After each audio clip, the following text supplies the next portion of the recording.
So for this I'm using chicken breast, although if you ask any Asian they'll prefer chicken thighs, which are usually juicier. Chicken breast is healthier, but when you're looking for taste you don't really consider health much. What I'm doing is I'm cutting it into thin strips, which well, they go well for stir fries and the like, which is what this is. It's going to be more or less a stir fry. I'm going to also start doing something called velveting the chicken, which I'll show you a little later. So as you can see, I'm just cutting I'm butterflying the chicken breast, and then once it's a little flattened out like that, we go for the strips. And you can do this as thin and long as you want, or as thick and wide as you want. It's completely up to you. When you're cutting, just make sure that all your chicken is approximately the same size, because that way it'll cook at the same time and you won't have to worry about it getting overcooked. So we're going to start marinating the chicken for the Sichuan chicken sauce. I'm going to go in with about 2 tablespoons of soy sauce. Then we're going to add some baking powder. The reason we add baking powder is to kind of tenderize the chicken. I'm going to go in with about a teaspoon and a half of garlic powder, or granulated garlic, and about a teaspoon and a half of ginger powder.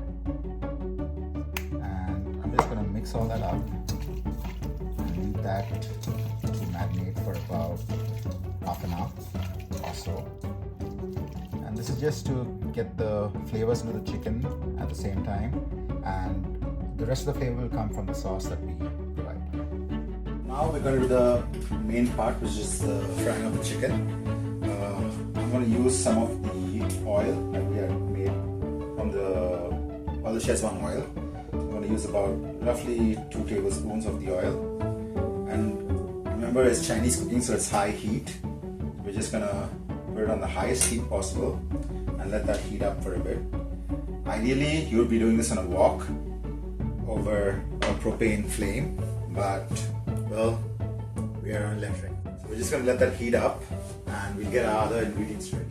So here we have the velveted chicken. Remember what we did with that. And some chopped up shallots with the rest of the garlic and the garlic, the ginger and the shallots that we have put in the sauce as well. And we're going to put all that in and fry it all up and then add the chicken in.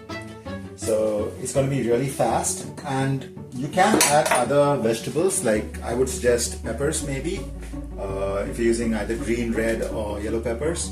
You could also add things like carrots and well, celery if you like, but it's not necessary.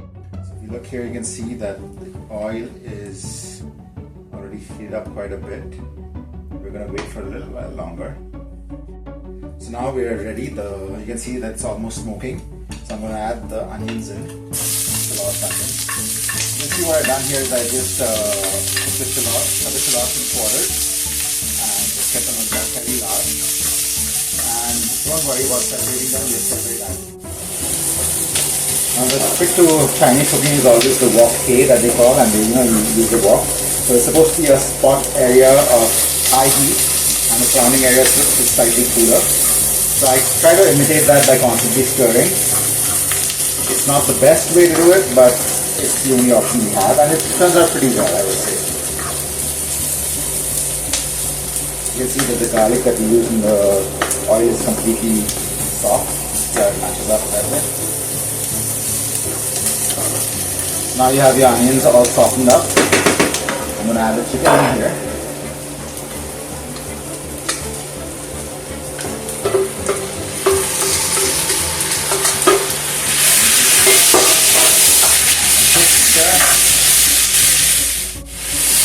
Now you can see some of that browning taking effect here.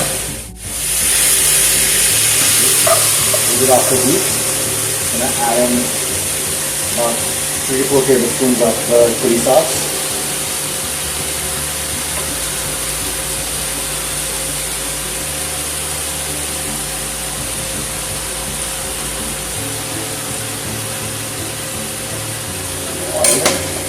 Let's keep saucing.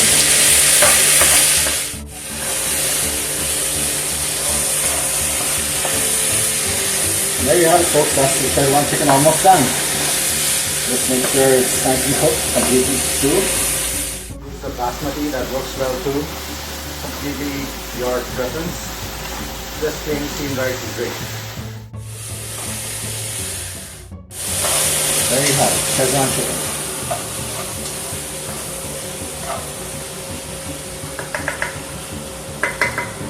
Yeah, some green onion, you can garnish it with some green onion, or just have it plain.